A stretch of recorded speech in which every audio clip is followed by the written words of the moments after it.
Hello and good evening, everyone. Welcome to the Business of Property. I'm your host, Cheryl from Property Development Australia.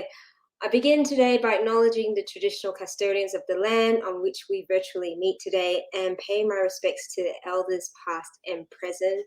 I extend that respect to Aboriginal and Torres Strait Islander people here today.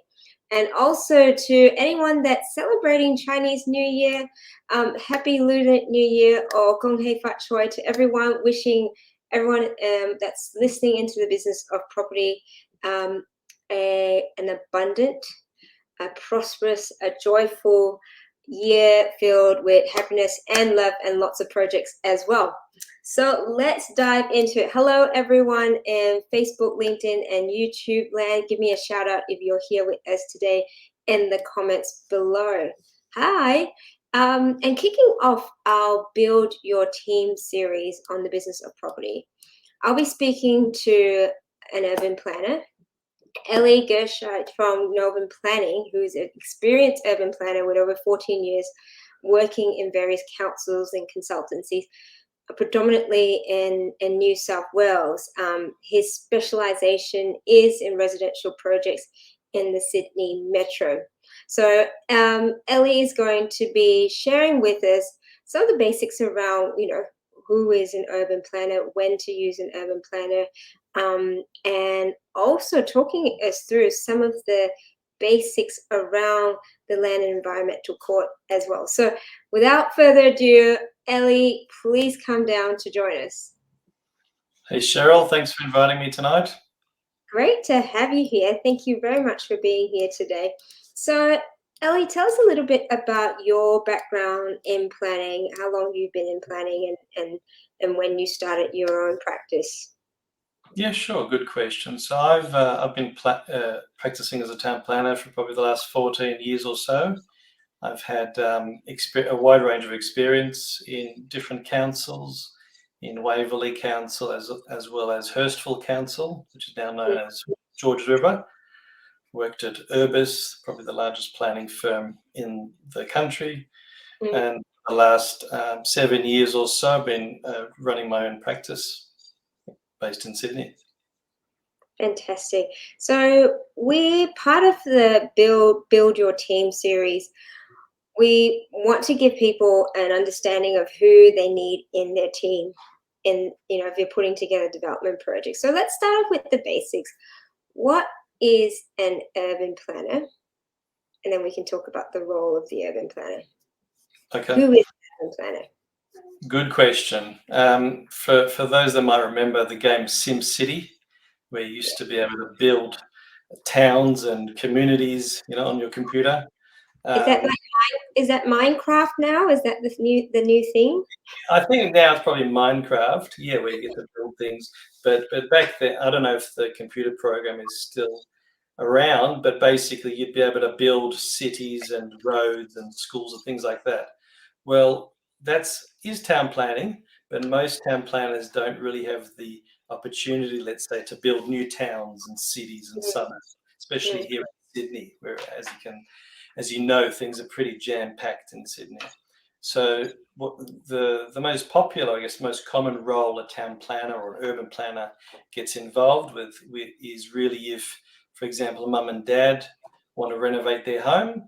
It needs to go through the council approval process, known in New South Wales as a development application or a DA.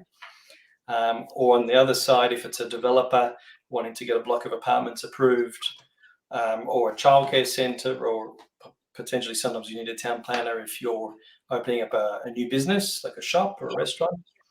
So that's really the bread and butter of what a town planner does, and that's really the main focus is DAs and dealing with councils on a daily basis. And another aspect of what an urban planner does is give development advice on properties. So it might be a property where someone's looking to purchase it on the market or off the market, or it's a property where someone owns and they want to know what they can do with the property. So an urban planner naturally can navigate through the minefield of all the planning red tape, the LEPs and the DCPs, the various planning controls, and interpret how those controls can apply to that piece of land, as well as how you can the client or developer or mum and dad can maximize what they can do on their piece of land. Yeah. So would you say, much like, say, doing your own accounts, that you could probably do your own accounts and lodge your own planning application yourself, but if you don't know the ins and the outs, it's likely you're going to miss something or probably get it wrong. Yeah, and unfortunately, those types of clients come to me after the fact. So they might come to me with a refusal to say, Ellie, I've got a refusal, what do I do? So I go in there and, kind of clean everything up and relodge the application with a new package. So that's fairly common. But in saying that, not every project requires a town planner, especially a small project. I would love it if I didn't have to get involved in smaller projects. But these days, the planning controls are very complicated, and the council are also very difficult to deal with. So naturally, it's difficult for a mum and dad to deal with council. So the next person in line would be the architect or the building designer. But also, they're not fully up to speed with how councils operate and the planning control. So that's why more often than not, you do have to engage an urban planner to help you steer the process through council. Yeah, and I guess that's the reason why we've got this sort of two-pronged approach with planning, that you can choose to go through a development application or get your project certified. Can you just on a high level tell us what the difference is between a DA and a compliant development? Sure. So there are actually three pathways of getting an approval, a project approved. The third one, it's probably the least known. It's called exempt development. I know you didn't ask me that question, but a lot of it is like cosmetic work and internal changes. So you can do some cosmetic work to your house without council approval. You can also, like, if it's a business moving into a shop and it's a clothes shop or a restaurant, there is an ability to change the use without going through council. So I'll just let your listeners know that there is an ability to do that. But more often than not, you do need some type of approval. Like, obviously, if it's a new house, you need approval. So let's run with the, I guess, example of a house or a new house. So there are two main streams of getting an approval for a house. So they are a DA, a development application, which is through the local council. And then, as you described before, there's another system called a complying development, which is an approval through a private certifier. Now, the main difference between those two are with a complying development, it's just one set of controls for every council. So it's the same height, same floor space control. For every site is different, but it's generally one set of controls that you have to look at. Where it's under a policy called a SEP, or it's called the New South Wales Housing Code. A lot of people know it by that name. Whereas if you lodge a DA, you're going with, let's say it's a house in Ryde Council, so you have to look at the Ryde Council planning controls. There's an LEP and there's a DCP, a local environmental plan, and a development control plan, for those that don't know those terms. And whereas if you go to the next suburb, which might be, let's say, Parramatta, or whatever the next suburb to Ryde, it's a different controls that you have to look at. So that I guess is probably one of the many differences between the two systems. Yeah. The other, I guess, probably one of the most valuable or beneficial benefits of doing, let's say, complying development is it's much quicker. So once you've got all your paperwork or your plans ready to go for your new house, you send it to your certifier, and they have a couple of weeks. It takes them a couple of weeks to approve it. It's because you've prepared so well with all your consultants and your documentation, because 100% it complies. Because if it's a centimetre above the regulations, it has to be a DA. So there's no grey area. Whereas in a DA, in a DA, there's a bit of grey area. There's a bit of room to move. Back to the timing. Whereas a DA, you could be sitting in there 6 months without a decision, even 12 months without a decision. Councils are very busy at the moment. In fact, I was talking to one particular council this morning where we've got a project, and he told me in the last few months they've lost a third of their town planners in council. So, and he said, we lodged it in November, and he said, I'm not going to be able to look at it for another 6 to 8 weeks. So that's going to bring it up to April or something, and we lodged it in November. So that's a really important point for anyone that's considering. We've got delays in construction at the moment because there's material shortages. We've got, you're looking at delays in council for various reasons. Obviously, there's a whole lot of staffing shortages across a whole lot of industries. So anyone that's doing feasibilities at the moment and calculating the time frame and the cost of their project, you're going to probably have to increase it by 1.5% of what you would typically do in a normal situation. So what is then the benefit? So you've got compliant development, you've got strict criteria with that. That's the pros there. Obviously, that means that you can't even there's no leverage to be able to do anything creative. You've got to stick within that, and that's why. What is then the pros of the DA process over the CDC? Yeah. So with the DA, as I suggested before, there's a bit more flexibility. For example, somebody I know built a new house near where we live, and he's in a bushfire flame zone property. So his back garden, that's all bush. So that's one of the criteria which kind of threw him out of the complying development option. So his certifier told him, you're in a flame zone, so you can't do it as a CDC, you have to go with the council. So what he found was he was actually only allowed to get less floor space with a DA. So he could have got more floor space if he wasn't in a flame zone. Okay. So that's just one example of the opposite, the disadvantage of lodging a DA. But when you lodge a DA, as I said, there's an ability for council to be flexible. For example, you might be able to go over the floor space ratio because next door they had an approval for going over the floor space ratio or the height or whatever it is. So there's a lot. There is flexibility in a DA, but in saying that, it is quite difficult to be able to fully comply with council's controls.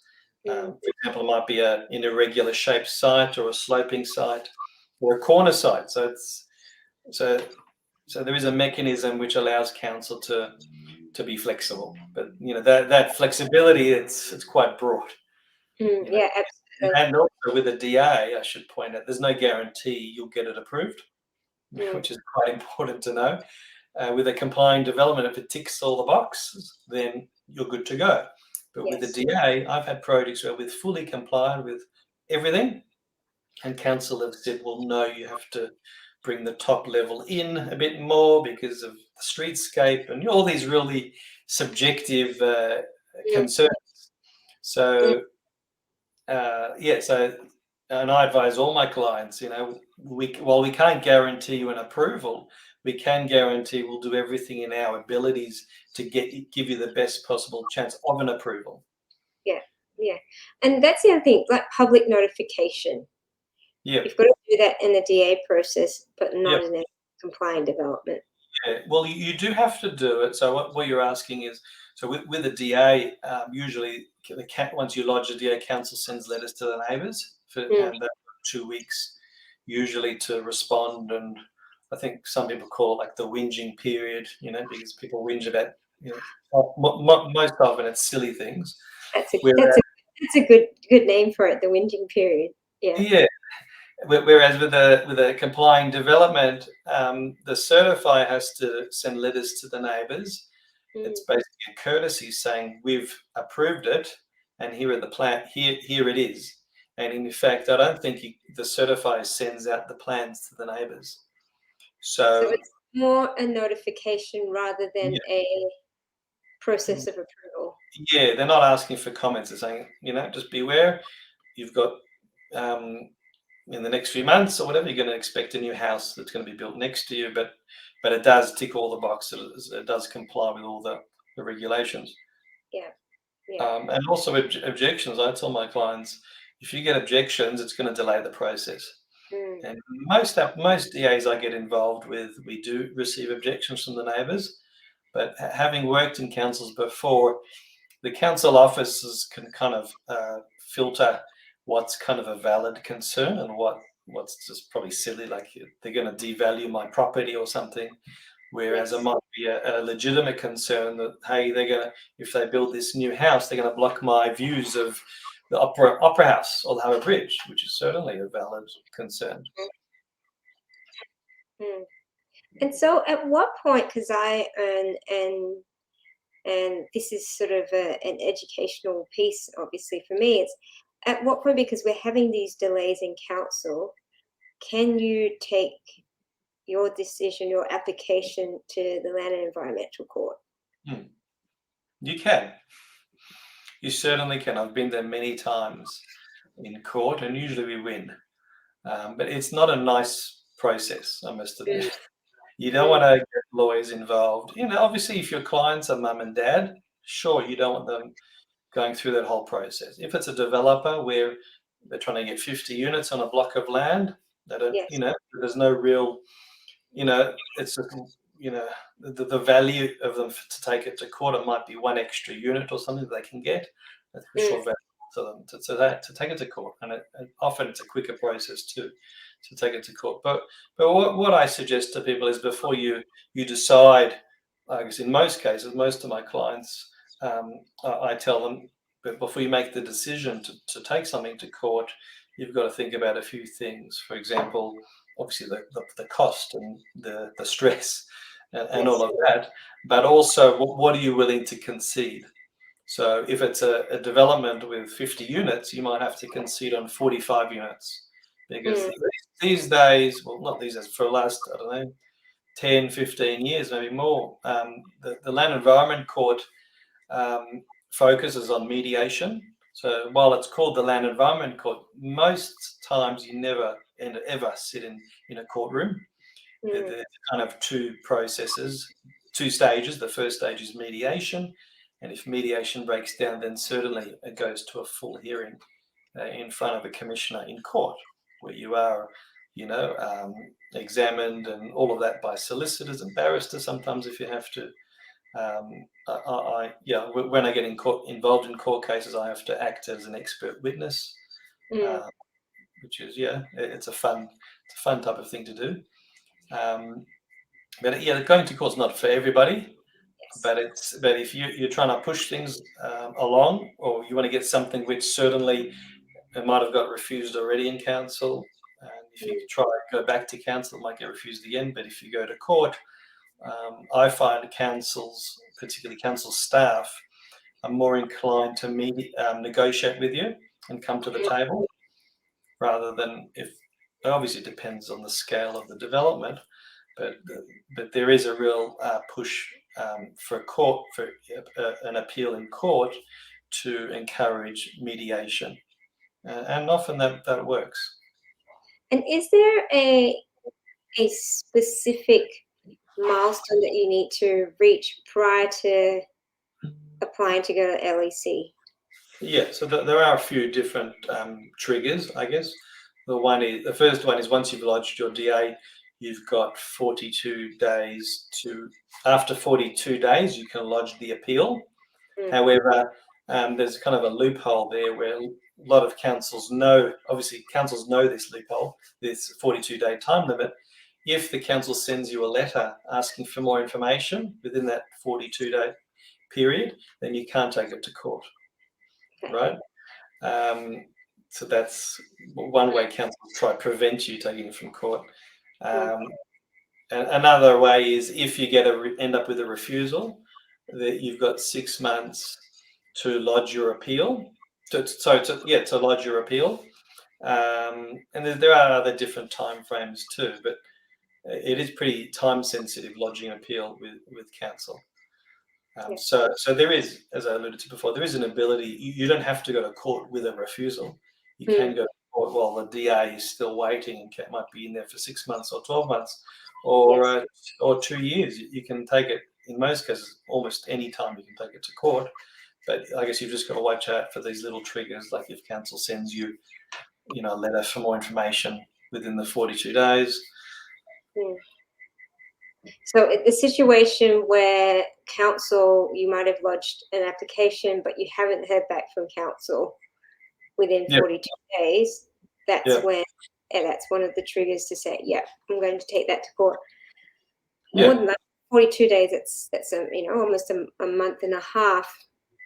You'd like to think that at least someone would send you something.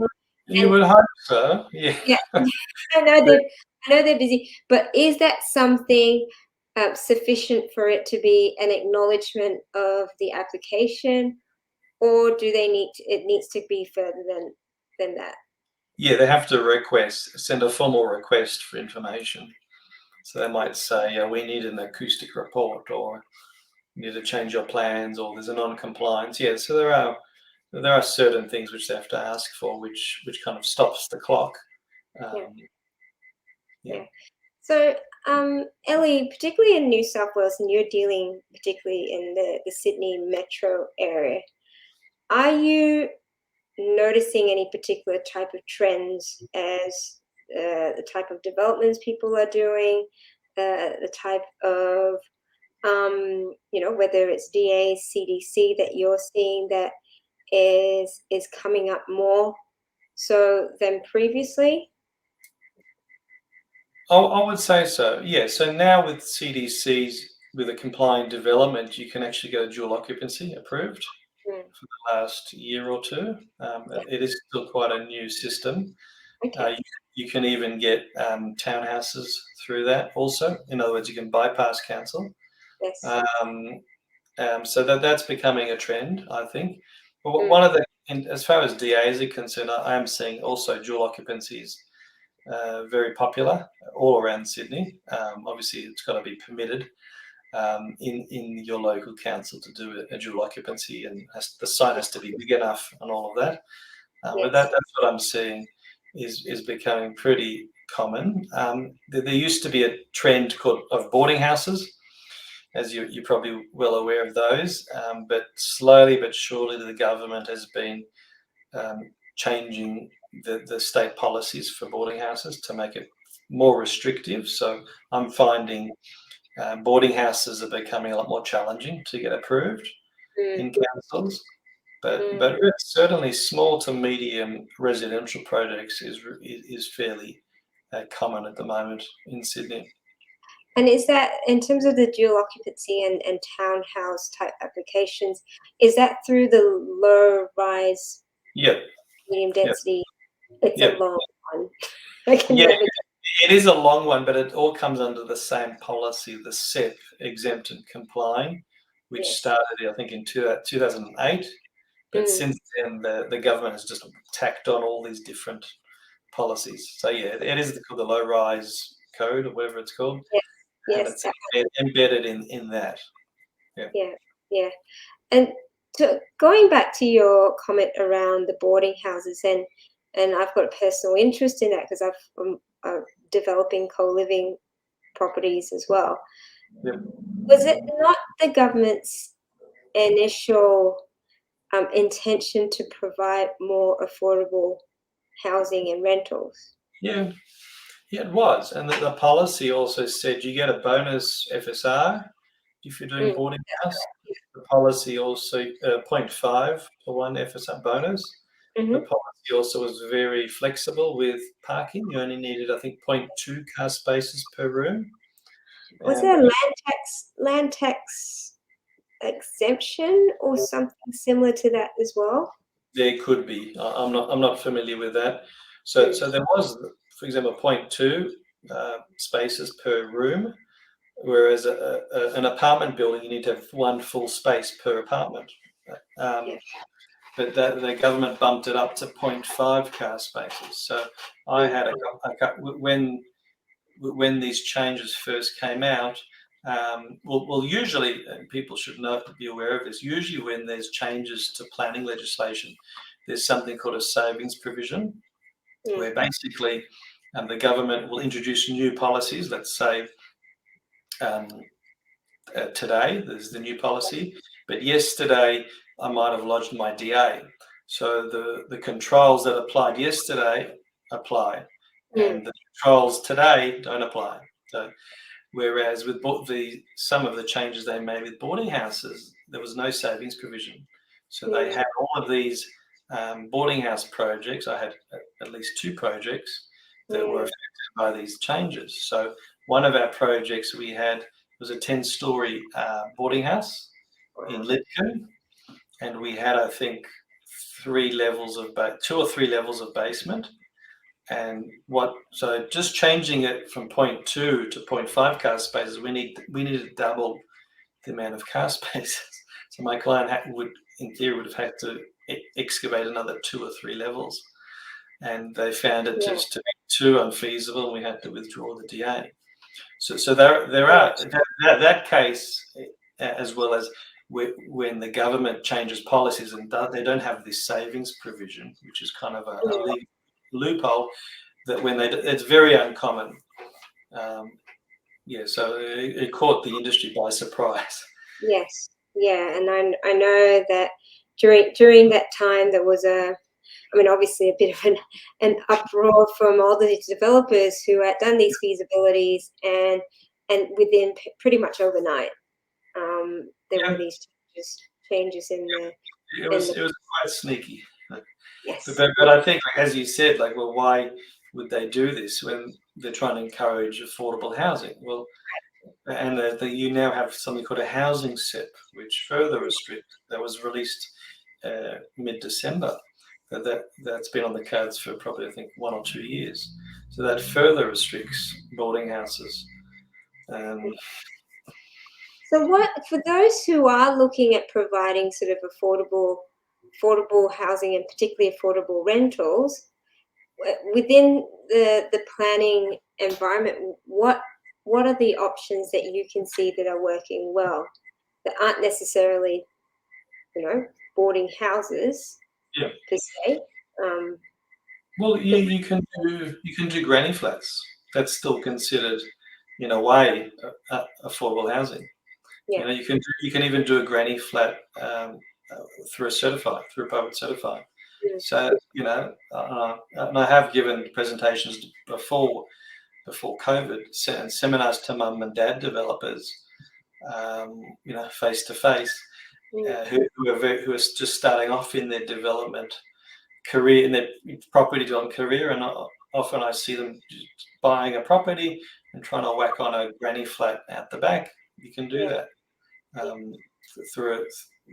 If you're lucky, you can do it through a private certifier and avoid council. So that's I think is quite if you're just starting off, that's quite a pretty good model to start with, as affordable housing is concerned. And the minimum lot size for that is 450. 450, yeah. So if it's 449, it's got to go to council with a DA. Yes, 450 plus, everyone. And boarding houses, if that's something that you really want to get into, make sure that you absolutely understand. We've got a few developers in the community that are doing boarding houses quite well, but I do know as well, many people are finding it difficult from a feasibility point of view with the planning requirements, but also the actual construction costs, making sure you get the construction costs within what works well for that sort of development also. So that's really interesting. I'd love for anyone that's joining us today, if you have any comments, any questions for Ellie, please feel free to ask. We've got a few people saying hello there. So Ellie, those of you who are in New South Wales and you are looking at sort of that residential space, I know that it's not only residential. What other types of developments projects do you look after? Like me? Yes. Yes. Okay. It's the first time I'm using this StreamYard system. So apart from residential stuff, I get involved a lot with childcare centres. So new centres. A lot of the centres I'm involved with at the moment are in the new release areas. So the northwest and southwest growth centres, Sydney.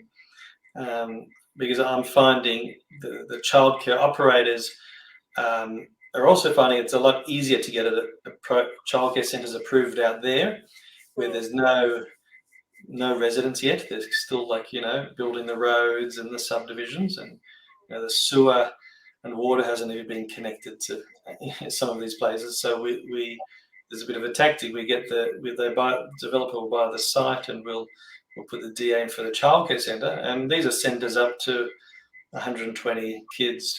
These are not small centres. Whereas a handful of childcare centres within the Sydney metro area, which are more challenging because you've got neighbours, and the neighbours are not used to living next to a childcare. Now, I for one, the sweet sound of screaming children. I for one wouldn't want to live next to a childcare centre with 100 kids. I've got You've three got your own children. myself. That's right. They're not that young anymore. My youngest is 8, but still, you don't want that next to. I wouldn't want to live next to a childcare centre. But so those type of childcare centres are challenging, right? And the other, I guess, my other forte is probably, I would say, dual occupancies and apartments. Yeah. And as well as, in the last 2 years since COVID, I've had a lot of clients come to me wanting to do like a home renovation. It might be a first floor addition, car space, whatever it is. So I guess those 3 key areas or key projects are kind of what we're involved with at the moment. That's great. Ellie, we've got a question here. Would you advise to have a pre-DA meeting with council where development is subject to the DA process? Yeah, this is a really good question. I could talk for hours about pre-DAs. I know we don't have hours, but it is a really it's a really good question, because I speak to architects. I speak to architects every day on the projects that we get involved with, and I've had conversations before with architects saying, why do we have a pre-DA? We know what council's going to say. We know the controls. It's a total waste of time. Now, sometimes they're right, but sometimes there's a bit of a strategy behind having a pre-DA. For example, one strategy I might use is the project, let's say, is that there's you're going to be applying for, let's say, also a dual occupancy. You're going to go over the floor space ratio. You're going to apply, and council's going to knock it back, saying we don't like it. So then you lodge the DA and you say, okay, we've listened to you. We've reduced the FSR. We still might not comply, but we've kind of listened to you. So there's a strategy in that in a pre-DA you apply for a little bit more than what you'd expect to get approved. So, and also I find too it's important to engage council up front, especially for more controversial developments, because that way you can kind of avoid a round of amendments to your plans after you lodge the DA. And yeah, like as I said, whereas if your client is not going to listen to council, say, oh, not going to listen to them anyway, let's just lodge the DA. So you might go with that, and more often than not, the council will raise the issues that, for example, I've told the client, and usually when I have a pre-DA meeting with council, I'll tell the clients 95% of what the issues are going to be, right? But there's always that 5% where council have said, well, actually, it's under the flight path, and you should submit an acoustic report, which is quite, which is not a big deal, or there's some other major thing that they've picked up that you might have missed. But yeah, I would encourage a pre-DA, and if you kind of umming and ahhing, should I, shouldn't I would say have the pre-DA. I know some councils are recommending it as kind of a quality control process for them. Yeah.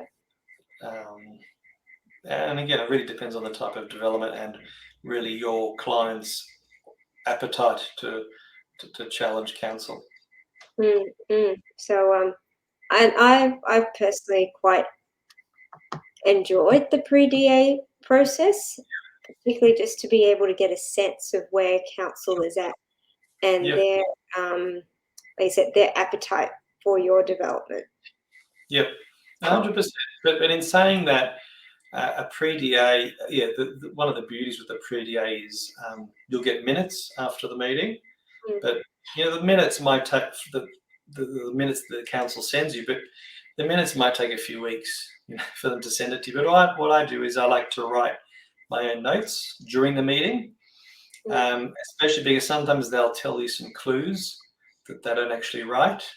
They might say, "Oh, why don't you design it this way?" And like, "Oh, that's a good idea, so we'll do that." But they won't necessarily mention it in their minutes. Yes. The other thing too is to point out, which some of your listeners will probably know, is a pre-DA doesn't hold council to anything. They can say one thing in the pre-DA, and say something else in the DA. I'll give you a quick example, if you don't mind. I had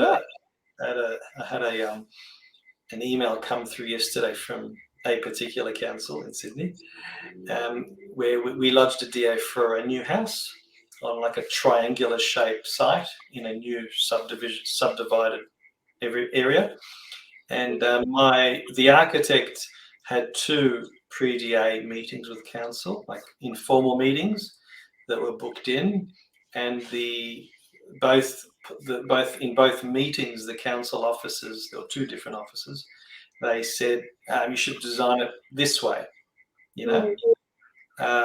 okay.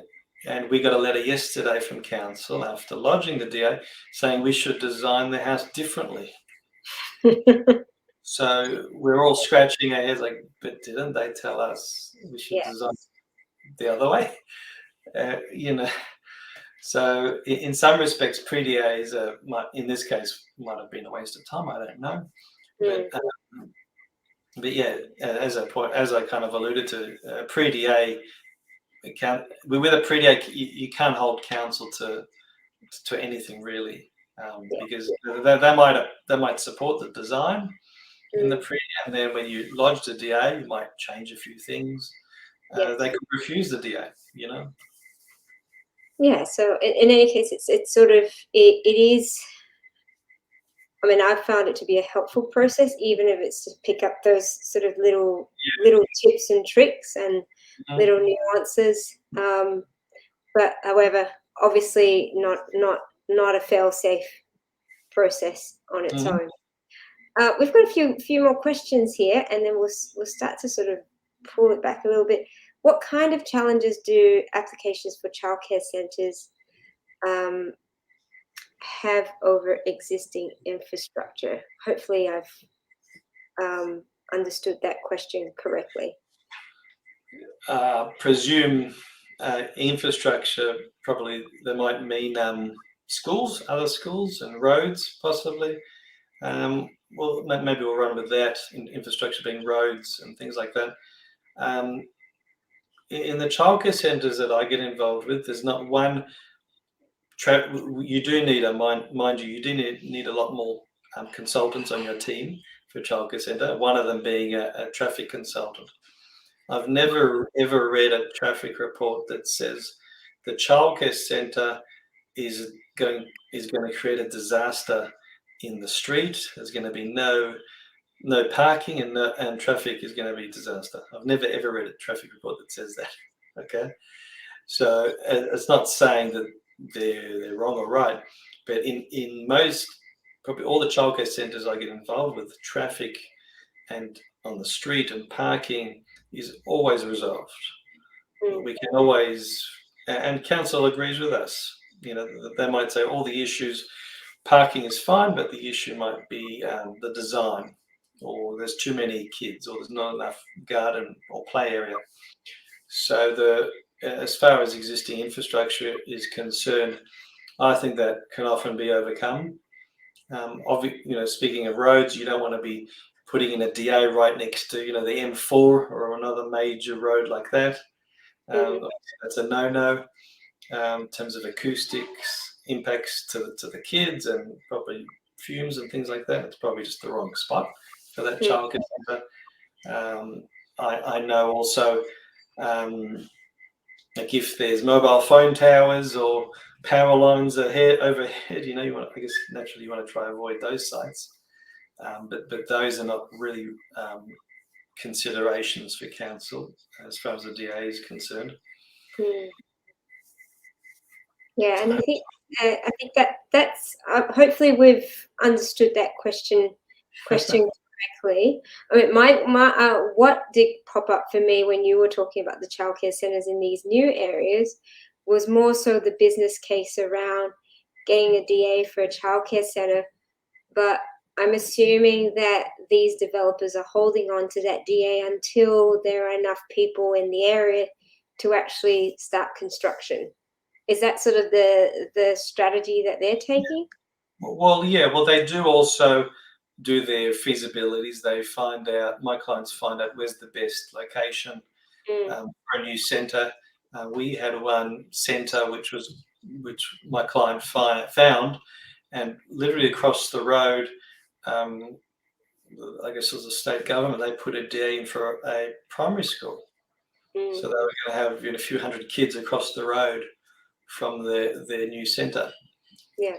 But there is certainly a timing factor with centres in the growth centres, because they have to wait for the sewer and the water to connect and all of that stuff, and they might have to wait for the subdivision to be finalised and registering the lot where the childcare centre is going to be. So there is a sequence of events that have to happen. Awesome. So moving on from childcares, and this is probably our last question. You mentioned resistant neighbours. However, in discussing development assessment panels, you clarified that objections might be based on existing controls and prohibitions. Let me reread that. You mentioned resistant neighbours. However, in discussing development assessment panels, you clarified that objections must be based on existing controls and prohibitions. Okay, so correct me if I'm wrong here, whoever's popped that question. So say, for example, if there's a complaint around, it's blocking my view, that's not an existing control, for example. Hopefully that's what you mean. However, in the city, where you make objections. So is that correct, that the objections for council to Well, yeah, I think I'm understanding it correctly now. Like I said before, an objection, neighbours have the ability to say whatever they want about the development going up next door or in front of them. But things they can't, I recommend they don't say, are things like it's going to devalue my property, or it's going to destroy my outlook of my tree, or it's going to block my sunlight, even though with the orientation of where they're built, the building's going to be, it's not going to block their sunlight at all. So there's a lot of, as well as residents, can't read plans, which is fair enough. So they might have a general they might have no idea what's being built. They don't understand it properly. So that's possibly why councils receive letters, objection letters, which are kind of, as I said before, it might be a bit silly. But if it's a legitimate concern, like the neighbour's window is going to be looking in my bedroom window or my balcony, or legitimate privacy concerns, which perhaps the developer has missed, and maybe it might be something that the council officers would have missed. It's definitely an important thing for the neighbours to flag this issue with council. Yeah. So I'm not suggesting nobody objects to any DAs. I would just suggest that if you're, and this is what I tell people too, is if you're going to lodge an objection, you have to try to get something out of it. I tell people there's two ways you can write an objection letter. One is it might be a 10-story building going up next to you, and you've got a 1-story house, and you just want council to refuse it. So that's one way the objection letter can be written. Or another way is might be a development that's kind of okay. That so it's not. It is still an objection letter, but you might write to council, I'm okay with it, subject to them, moving the building a little bit further away from me, or removing that window so it doesn't face my bedroom. So those, I guess, are the two types of objection letters that I recommend for people. Yeah. So there's the blatant, I just don't want it, and then there's the other, providing some sort of a workable solution. Yeah, and NIMBYism, not in my backyard, and it happens all the time. Absolutely. You can't avoid it. No. We've had ones where they've neighbours have complained about the big tree supposedly in our backyard being taken down. Turned out the tree wasn't in our backyard, and the tree wasn't being taken down. So love it. People sort of, like you said, with kids you have the witching hour, and I guess we're planning there's the whinging hour as like well. The witching hour. Well, thank you, Ellie, for sharing your time and your knowledge. For anyone that's keen to have a chat to Ellie about any of your residential, potentially childcare type developments as well, reach out to him. We'll pop in his email, ellie@nevonplanning.com. Is it .au? Yeah. Perfect. And your website as well. Let me just check that. It's nevonplanning.com.au as well.